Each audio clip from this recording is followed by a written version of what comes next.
While I was fighting for my life in intensive care, my family was basking in Hawaii, spending my last savings. So I decided to take action. When they returned, they found something near the house that made them call me 73 times. Before we continue, please subscribe to the channel and write in the comments what time it is where you are now. My eyes snapped open to blinding white light. Panic hit first. Where was I? Sharp tubes scraped my throat. Wires clung to my chest like spider webs.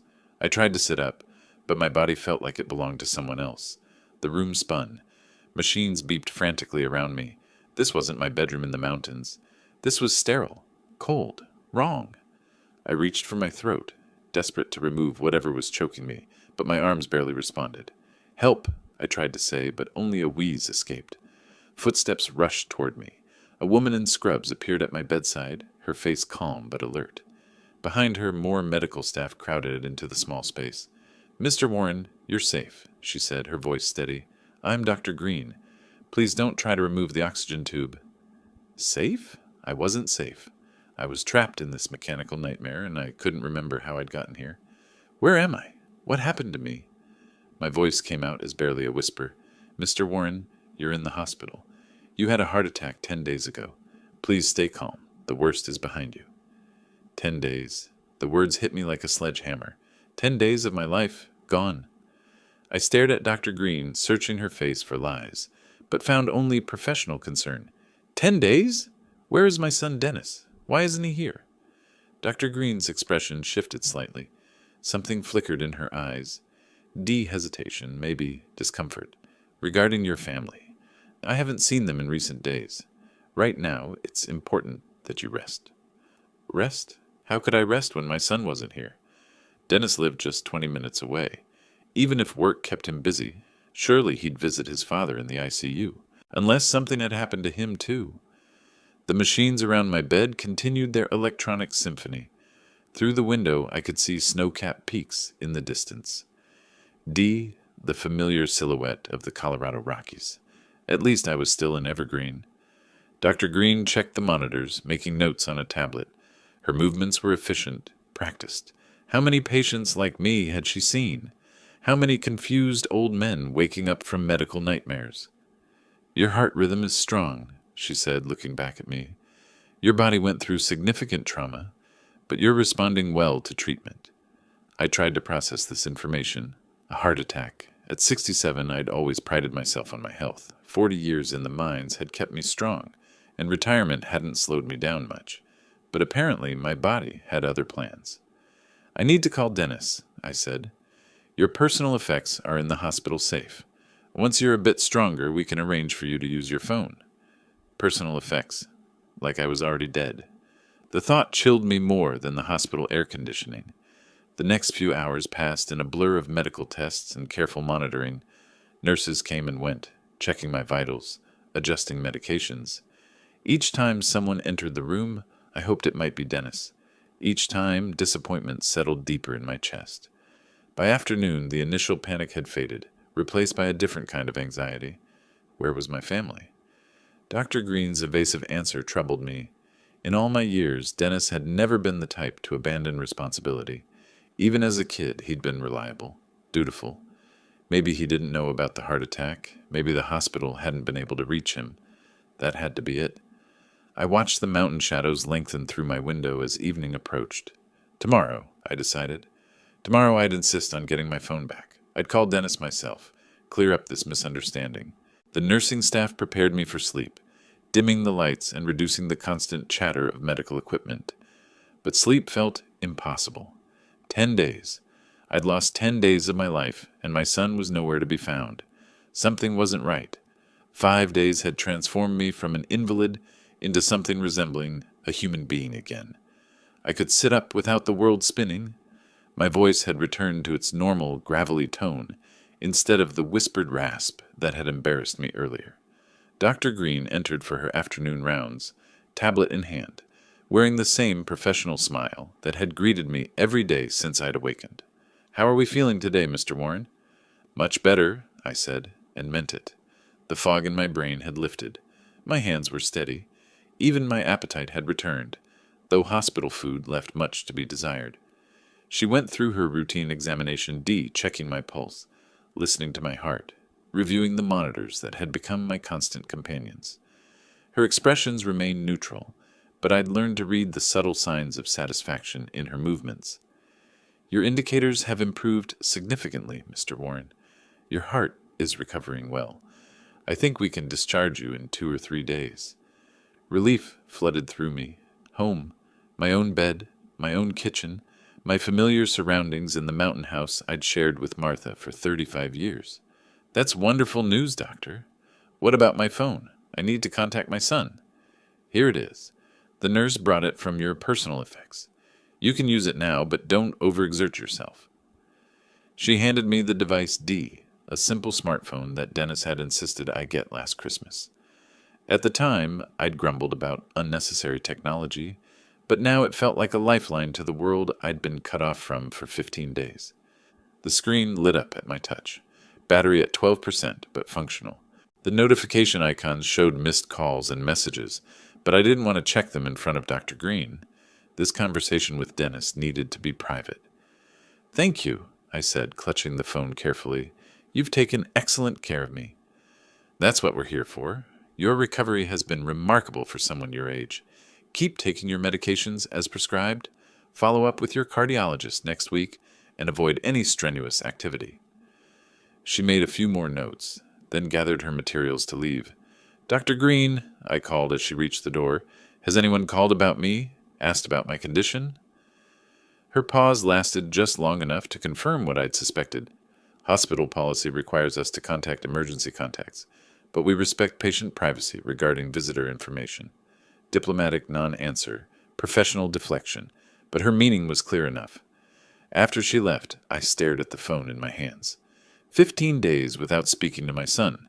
In all his 38 years, we'd never gone that long without contact. Even when he'd moved to Denver for college, he'd called every weekend. The weight of the phone seemed to increase as afternoon faded toward evening. Part of me wanted to dial immediately, to hear Dennis's voice and end this mystery. But another part hesitated, afraid of what I might learn. Through my window, the mountains caught the last rays of sunlight, painting the peaks in shades of gold and pink. Soon visiting hours would begin. Maybe Dennis would surprise me, walking through that door with an explanation for his absence. Hours passed, no visitors came. By evening, I'd made my decision. I'd waited long enough. Whatever had kept Dennis away, we'd work through it together. That's what families did. I settled back into my pillows, phone charged and ready. Tonight, after the hospital quieted down, I'd call my son. The hospital had settled into its nighttime rhythm. Hallway lights dimmed to a soft glow. Nursing stations buzzed with quiet activity.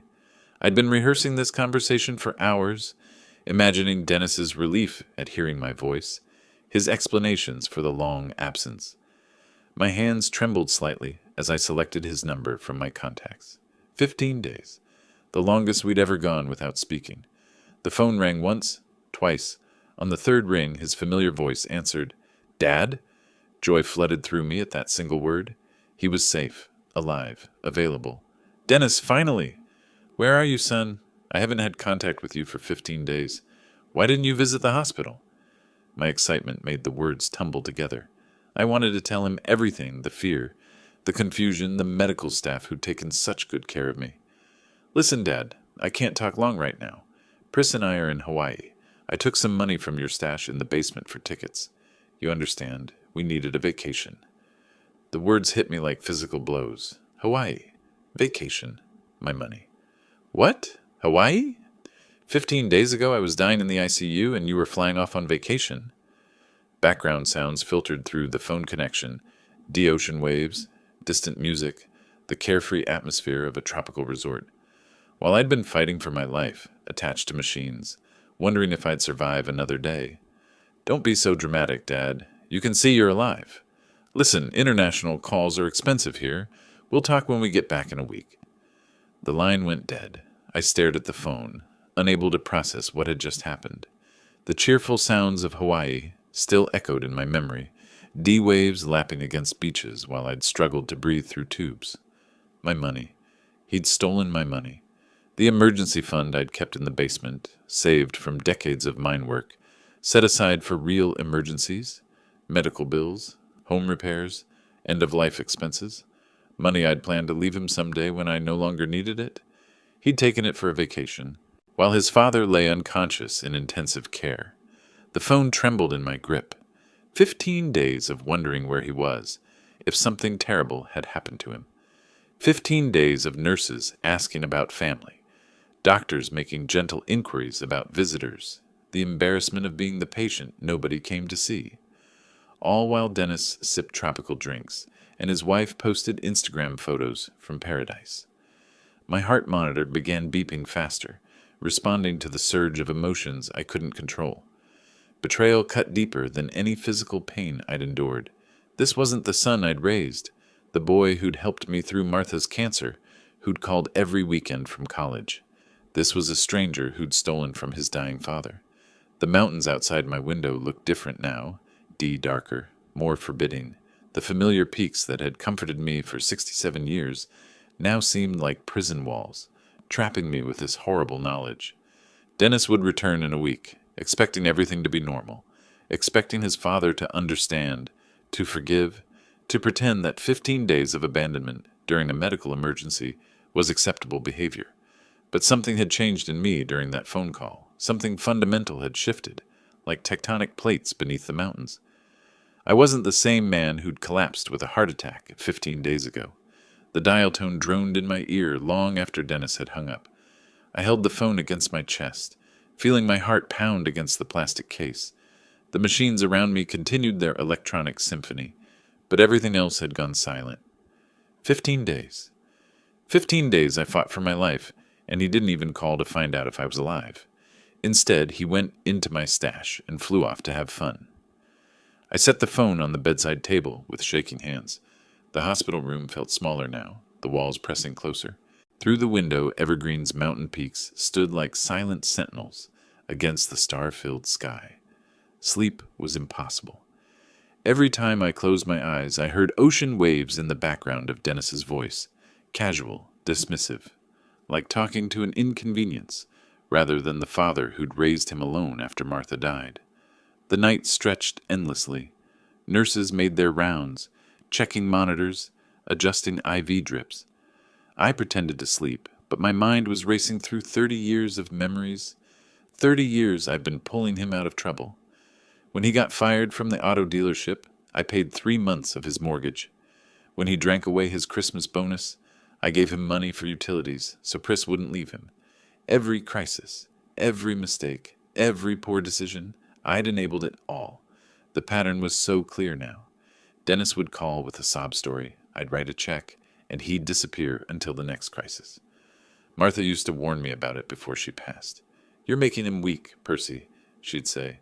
"A man needs to face consequences." But I hadn't listened. I'd kept rescuing him, kept believing he'd eventually grow up and become responsible. Now I understood the truth. He saw me as an ATM, a backup plan, someone who'd always be there to clean up his messes while he lived his carefree life. Well, no more. The anger built slowly through the night, transforming from hurt into something colder, more calculating. By the time dawn light began filtering through the mountain peaks, I'd made my decision. No, enough being a fool. If he wants to play adult games, he'll get adult consequences. A nurse entered for the morning shift change, checking my vital signs with practiced efficiency. "How are we feeling today, Mr. Warren?" "Ready to go home," I said, and I was. Not to the same home Dennis expected to find when he returned from his stolen vacation. Not to the same father who'd always been there to bail him out. I was ready to teach my son what real consequences looked like. Dr. Green's final examination confirmed what I already knew. My body had healed enough to function outside these sterile walls. The discharge paperwork felt symbolic as I signed each page with steady hands. "Remember, Mr. Warren, no strenuous activity for at least 2 weeks. Take your medications exactly as prescribed, and call immediately if you experience chest pain or shortness of breath." I nodded, pocketing the pill bottles and instruction sheets. My few personal belongings fit in a small bag. Wallet, phone, the clothes I'd worn 17 days ago when the ambulance brought me here. The taxi ride through Evergreen's familiar streets felt surreal. Everything looked exactly the same, but I was seeing it through different eyes. The mountains, the pine forests, the small-town charm.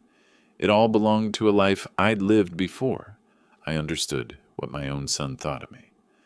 20 minutes later, we pulled into the driveway of 2847 Maple Grove, the house I'd shared with Martha, where I'd raised Dennis, where I'd planned to spend my remaining years in peace.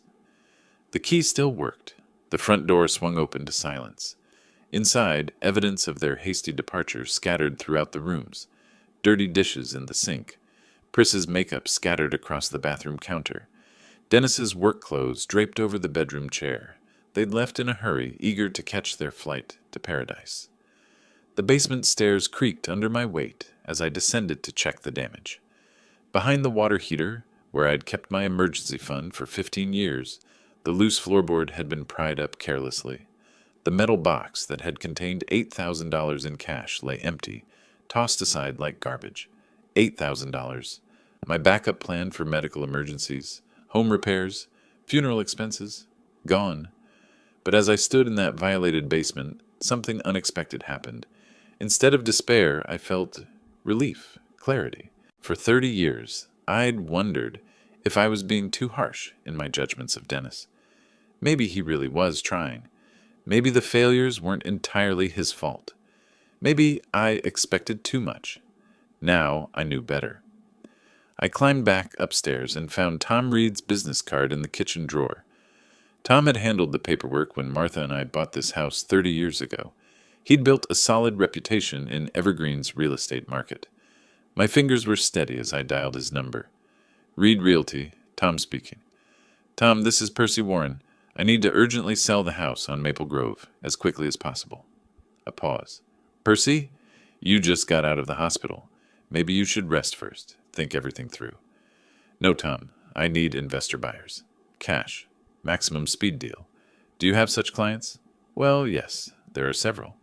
But this is a serious decision, Percy. Are you sure? More than sure. Can we start tomorrow? Another pause. Tom's professional instincts were warring with his concern for my health. If you're certain, yes, I have 3 investors who might be interested. Properties in your neighborhood have been selling well. But Percy, this is your family home. Have you discussed this with Dennis? Dennis is traveling. I'm handling this myself. All right, then. I'll make some calls tonight. Set up showings for early next week. You'll need to have the place looking its best. After I hung up, I sat in Martha's old chair and looked around our living room. By the time Dennis returned from Hawaii, this house would belong to someone else. His childhood home, his inheritance, his safety net. Gone. Just like my $8,000. Just like 15 days of my life while I fought to survive. Some lessons I realized could only be learned the hard way. The alarm clock's harsh buzz pulled me from restless sleep at 6 a.m.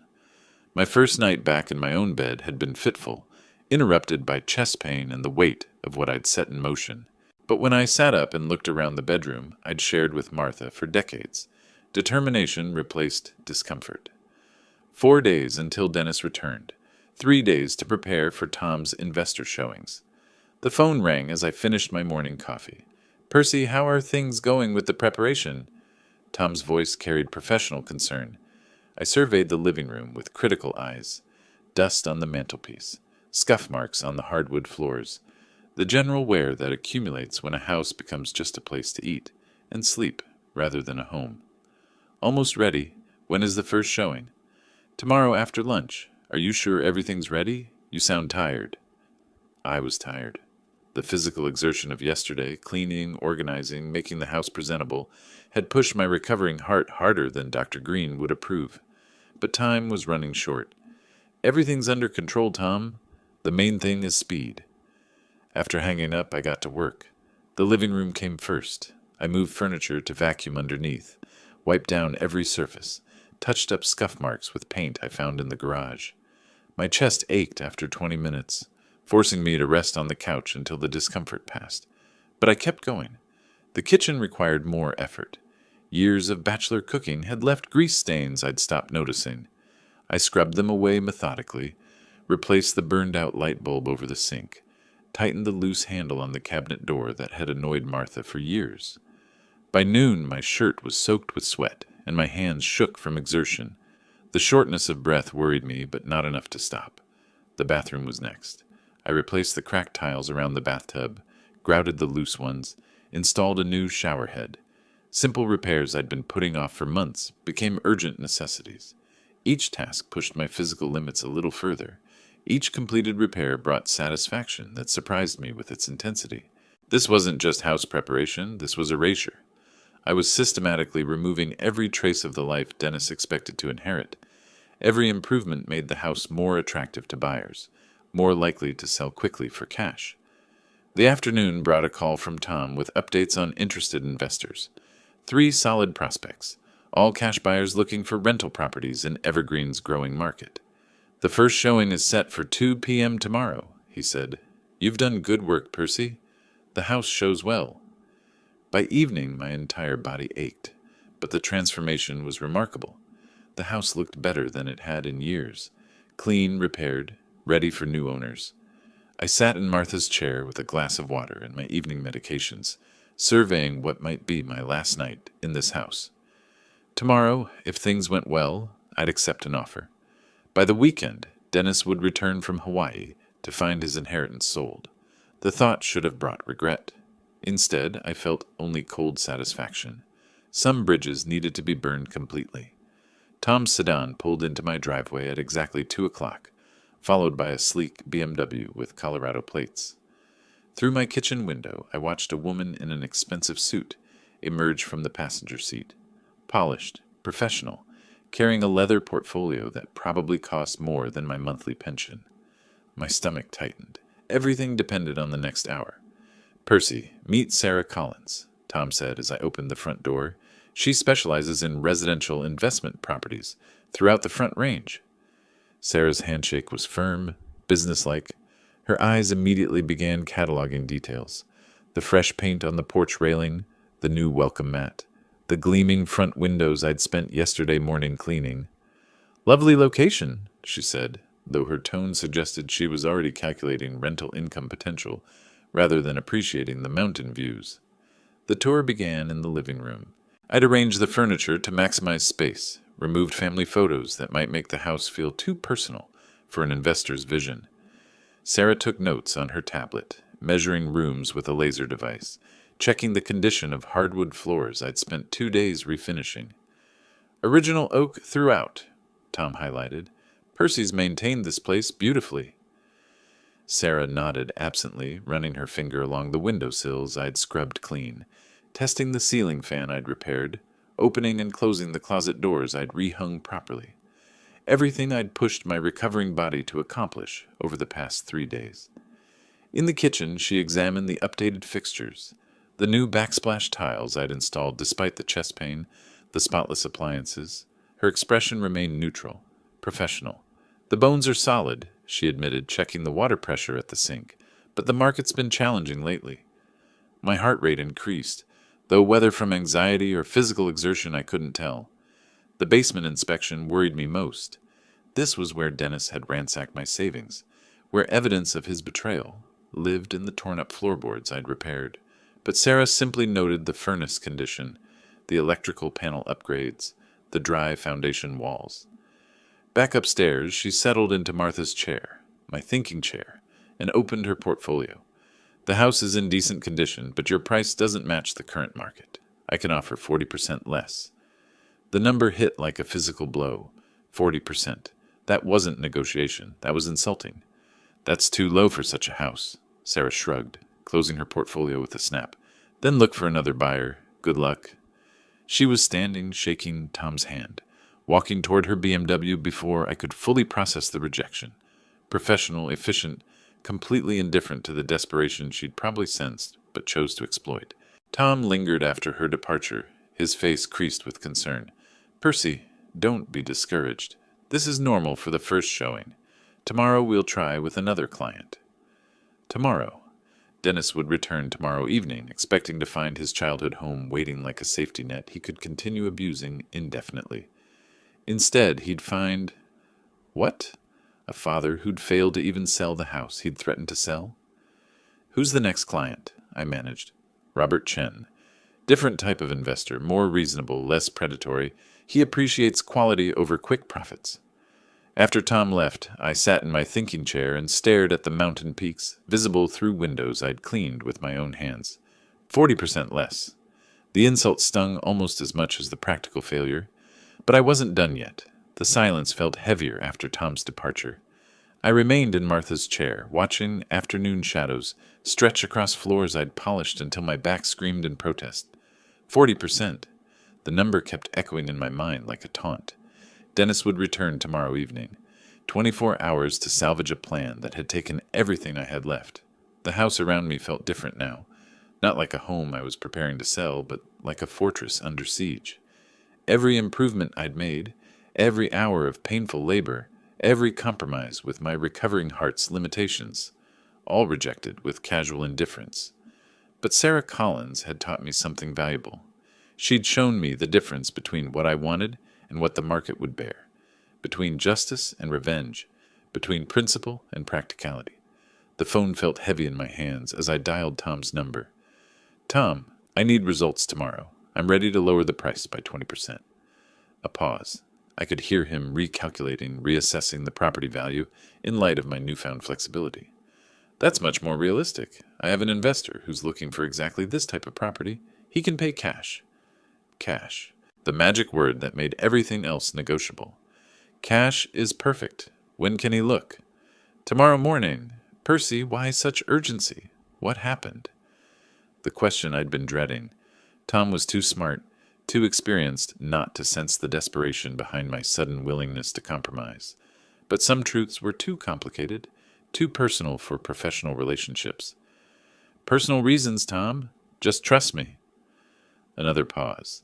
In the silence, I could hear him weighing his curiosity against his respect for client privacy.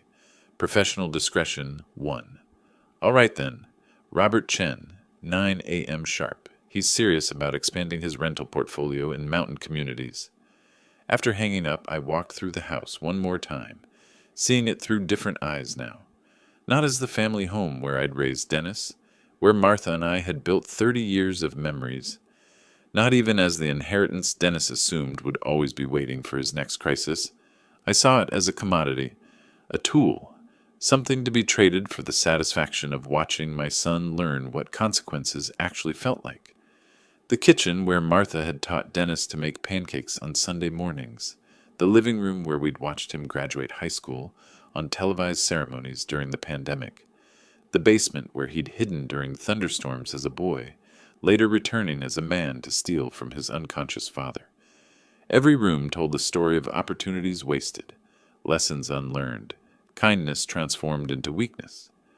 Tomorrow morning, Robert Chen would walk through these rooms and see rental income potential, maintenance costs, return on investment, numbers on a spreadsheet instead of memories on every surface. By tomorrow evening, Dennis would return from his stolen vacation to find his safety net gone. No family home to mortgage for his next crisis. No elderly father to bail him out of his next poor decision. Just consequences. I made myself a simple dinner and took my evening medications, trying to ignore the chest tightness that had nothing to do with my heart condition. Tomorrow would bring either salvation or complete failure. Either way, I'd know where I stood. Outside, the Colorado mountains stood silhouetted against a darkening sky, as permanent and immovable as the resolve that had replaced the weakness Dennis had counted on for 38 years. Sleep had been impossible. I'd spent the night alternating between Martha's chair and the kitchen window, watching for headlights that might signal Dennis's early return. Every sound, wind through pine trees, distant traffic, the house settling, made my pulse quicken. By dawn, exhaustion and anticipation had merged into a strange clarity. This was the day everything changed, one way or another. At 8:30, I positioned myself at the front window and watched Tom's sedan approach, followed by a modest Subaru with a ski rack, a practical mountain car for a practical investor. Robert Chen looked nothing like Sarah Collins, mid-40s, wearing jeans and a fleece jacket, carrying a worn leather briefcase instead of an expensive portfolio. When he shook my hand, his grip conveyed genuine interest rather than predatory calculation. "Beautiful property," he said, surveying the mountain views before we'd even entered the house. These elevations maintain value better than lower altitude communities. The tour proceeded differently from yesterday's clinical inspection. Robert asked questions about the neighborhood, the history of the house, winter maintenance requirements. He examined the same features Sarah had dismissed, but with appreciation for quality rather than focus on minimal investment. "You've maintained this place well," he observed, running his hand along the banister I'd sanded and stained. "Original craftsmanship like this is rare in newer developments." In the kitchen, he tested cabinet doors, checked the stove's functionality, examined the plumbing connections I'd tightened. His movements suggested someone who understood both construction and rental property management. "The layout works well for families," he noted. "Mountain communities need more quality rental options." The basement inspection went smoothly. Robert focused on mechanical systems, storage capacity, and structural soundness rather than searching for flaws to exploit in negotiations. Back in the living room, he settled onto the couch and opened his briefcase, not for documents, but for a calculator and measurement notebook filled with handwritten observations. "I like the house. Location is excellent. Condition is decent too. I can pay cash, but let's reduce the price another 10%. 10%. Reasonable. Fair even. Is this your final offer?" "Final. And I can close the deal by end of week." End of week. Dennis would return tonight to find his inheritance already sold, the paperwork in motion, his safety net legally dissolved. "Deal! Tom, prepare the documents." Robert's face brightened with genuine satisfaction, not the cold triumph of someone who'd exploited desperation, but the pleasure of a fair transaction that benefited everyone involved. "Excellent. Tomorrow we'll start the paperwork." The handshake felt like an ending and a beginning simultaneously. Tom beamed with professional relief, already making notes about title companies and closing schedules. After they left, I stood in the center of my living room, soon to be Robert Chen's rental property, and felt something I hadn't experienced since Dennis's phone call from Hawaii: complete satisfaction. Not the bitter satisfaction of revenge, but the deeper contentment of a plan executed successfully despite obstacles. I'd adapted when rigidity would have failed. I'd compromised when stubbornness would have cost everything. Most importantly, I'd proven, to myself as much as to Dennis, that this old man still had teeth when pushed too far. The afternoon stretched ahead like a gift. Hours to savor anticipation before the confrontation that would reshape our relationship permanently. Dennis would arrive, expecting the same weak father who'd always been there to clean up his messes. Instead, he'd find a stranger who'd learned the difference between kindness and foolishness. Tom's office smelled like fresh coffee and leather chairs, the scent of successful deals and satisfied clients. I arrived early, carrying a manila folder with my identification documents and banking information, ready to transform promises into legal reality. "All documents are ready. Tomorrow we'll sign the main agreement." Tom spread the preliminary papers across his polished desk, pointing to signature lines with professional precision. Each page represented another nail in Dennis's coffin of assumptions about inherited security. "Excellent. And I'll receive the cash immediately." "Yes, the buyer will bring a bank check." I signed each document with steady hands, my signature flowing as smoothly as it had 30 years ago when Martha and I first bought this house. Full circle, except this time I was choosing freedom over family obligation. The next 2 days blurred together in systematic preparation. Room by room, I packed Dennis and Pris's belongings with methodical efficiency. Their clothes, her makeup collection, his golf clubs, their shared photographs from happier times. Each box told the story of a life lived carelessly, assuming someone else would always clean up the mess. Designer clothes bought on credit. Expensive electronics purchased during financial crises I'd resolved with my checkbook. Wedding photos where they smiled like people who'd never faced real consequences. The physical work pushed my recovering heart to its limits, but emotional detachment kept me moving. These weren't family treasures anymore. They were just objects belonging to strangers who'd stolen from their dying father. By March 30th, I'd loaded my truck 3 times, transporting everything to Rocky Vault's storage facility on the industrial side of town. The place looked exactly right for this purpose. Anonymous, efficient, forgettable. "I need a storage unit for a short term," I told the clerk, a bored young man who barely looked up from his computer screen. For how many months? For an indefinite period. I'll pay for a year in advance. Cash payments simplified everything. No credit checks, no references, minimal paperwork. Unit number 47 became the temporary home for Dennis's life, accessible with a key I'd hide under the doormat, as planned. Loading the final boxes into that sterile concrete space felt ceremonial. Childhood photos mixed with adult failures, little league trophies next to unpaid credit card statements. The archaeology of a man who'd never learned to stand on his own. I locked unit number 47 and pocketed the key, knowing Dennis would find it eventually when desperation forced him to actually read my instructions. My own packing took less than an hour. 2 suitcases of clothes, a box of Martha's jewelry, and my father's mining tools. Everything else could stay with the house. Let Robert Chen deal with furniture and appliances. The moving truck I'd rented sat loaded and ready outside the empty house. Tomorrow, after the final papers were signed, I'd drive to the small apartment I'd rented in Willow Creek, a place Dennis would never think to look, in a town where nobody knew our family history. Standing in the doorway of the house where I'd raised my son, I felt no sadness, only the satisfaction of a job well done and justice properly served. Some lessons required complete destruction of old patterns before new growth could begin. The morning felt different, crisp with possibility rather than heavy with obligation. I arrived at Tom's office carrying the keys to 2847 Maple Grove for the last time, ready to sign away 30 years of family history without a backward glance. Robert Chen sat across from me at the conference table, his cashier's check already prepared and waiting. The amount was exactly what we'd agreed, enough to secure my independence and prove my point without leaving me wealthy. "That's it, Percy. The house is officially sold." Tom's ceremonial tone carried genuine satisfaction. He'd earned his commission through professional competence, helping a client achieve goals he didn't fully understand, but respected enough not to question. "Thank you for everything, Tom. You helped tremendously." The gratitude was real.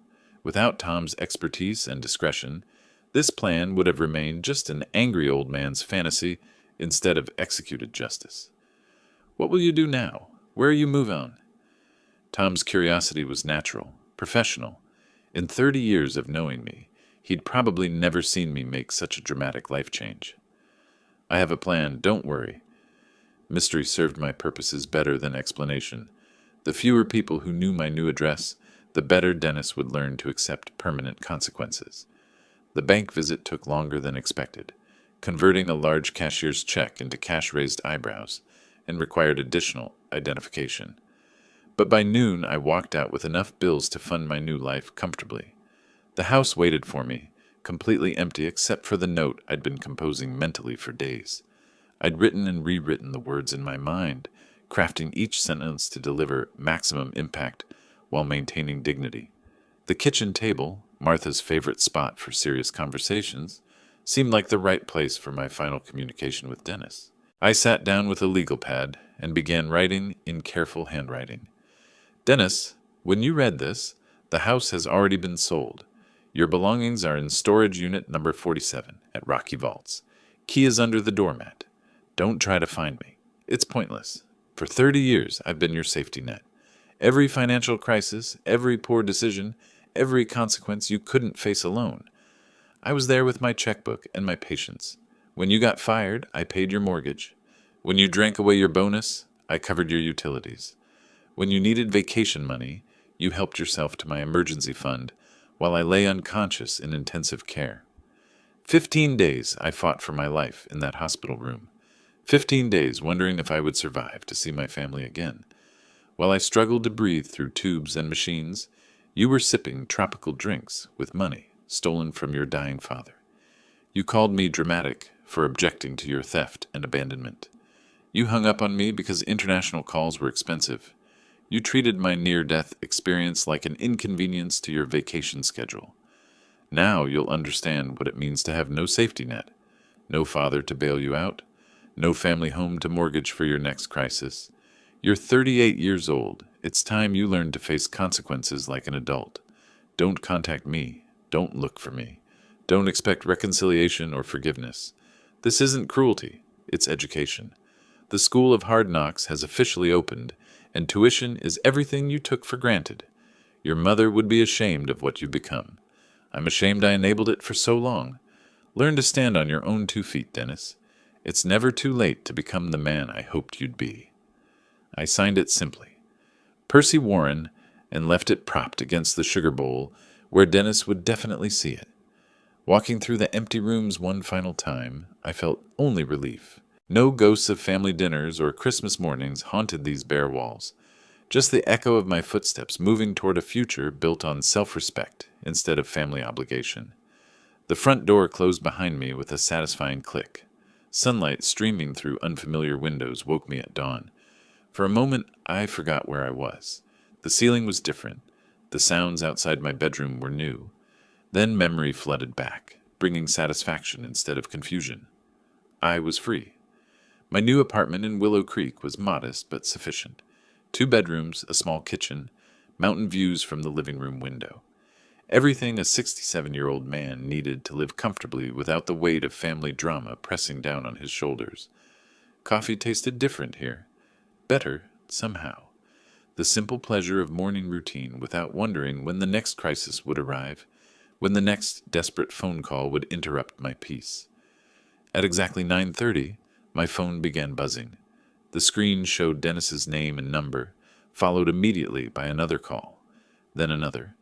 I let them all go to voicemail, watching the missed call counter climb, with scientific fascination. By noon, the number had reached 73. 73 calls. I guess they finally understand what it means to be left with nothing. I scrolled through the call log, noting the timestamp progression. The first few calls came 20 minutes apart. Probably Dennis trying the house phone, then my cell, then calling back casually. By hour 2, the intervals shortened to 5 minutes. By hour 4, constant desperation. The voicemails painted a predictable picture without my needing to listen. I could imagine Dennis's voice progressing from confusion to anger to panic to pleading. Pris probably grabbing the phone to add her own brand of entitled outrage. None of it mattered anymore. Now they know how it feels to come home and find nothing. Like I found an empty hospital room while they were enjoying themselves with my money. Through my new living room window, the Colorado Rockies looked exactly the same as they had from my old house. Eternal, unchanging, indifferent to human drama. The mountains had watched Martha and me build our life together, witnessed Dennis grow from an innocent child into a selfish man, observed my transformation from enabler to educator. This isn't revenge, it's a lesson about consequences and responsibility. My phone buzzed again, call number 74. I turned it face down on the coffee table and returned to my morning newspaper, reading local Willow Creek news with genuine interest. The community center needed volunteers for senior activities. The library was hosting a book club focused on Western history. A hiking group met every Wednesday for mountain trail walks. Life was beginning again at 67, and it felt like the first honest life I'd lived in decades. The calls would stop eventually. Dennis would exhaust his panic, accept his situation, and start the difficult process of building adult resilience. Or he wouldn't, and he'd spend his remaining years blaming everyone except himself for his problems. Either way, it was no longer my responsibility. I'd spent 30 years trying to raise a man who refused to grow up. Now, finally, Dennis would face the choice every adult must make: learn to stand alone, or fall down and stay there. I hoped he'd choose to stand, but if he didn't, at least I'd know I'd done everything possible to teach him the difference between kindness and weakness. The mountain peaks caught the afternoon light, glowing gold against the blue Colorado sky. Beautiful, permanent, peaceful. Just like the satisfaction settling into my bones as I contemplated a future built on dignity instead of manipulation, respect instead of exploitation, chosen solitude instead of obligated rescue missions.